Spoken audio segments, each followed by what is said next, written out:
7 часа на тегање меѓу лидерите на власт и опозицијата наместо решение донесоа дополнителен јас и продлабочување на политичката криза. Заев и Мицкоски со различни ставови по лидерската средба, но и меѓусебни обвинувања.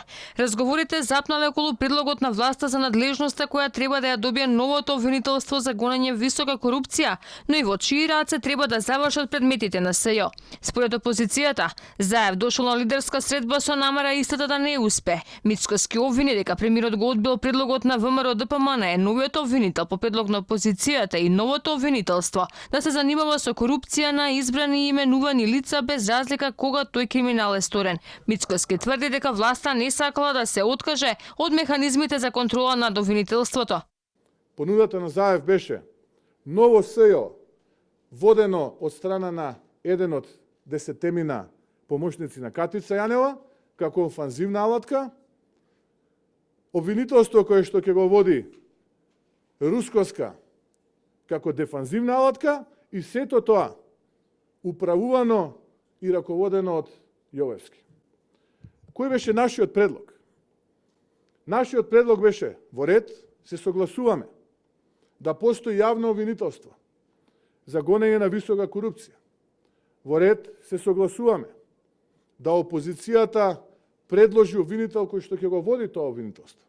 Во ред се согласуваме за надлежностите кои што ги кажавте, а кои што се однесуваат на гонење на криминал на лица кои што се избрани и именувани.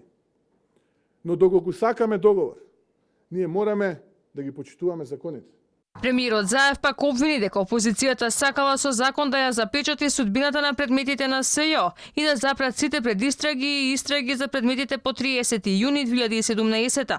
Не отстапува од предлогот новото обвинителство да формира случај од сега па натаму, а предметите започнати од Јанева да продолжат да се процесуираат на суд. Дадовме право тоа високо обвинителство за гонење на висока корупција да биде основано, да биде со ресурси обезбедено, да биде финансиски независно, поддржано, исто како што беше и досега во преговорите предвидено за организиран криминал и корупција, и да дојде предлогот од страна на опозицијата, за да се генерира довербата. И да почне, како ќе се создаде, да почне да истражува висока корупција.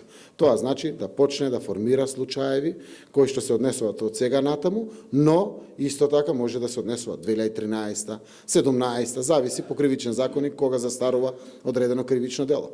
По обвинувањата на Заев дека случајот рекет води до Мицкоски, опозицијскиот лидер го предупреди премиерот дека свиркачи во ВМРО ДПМН е донеле искази кои се дадени кај обвинителката, која што го води предметот рекет.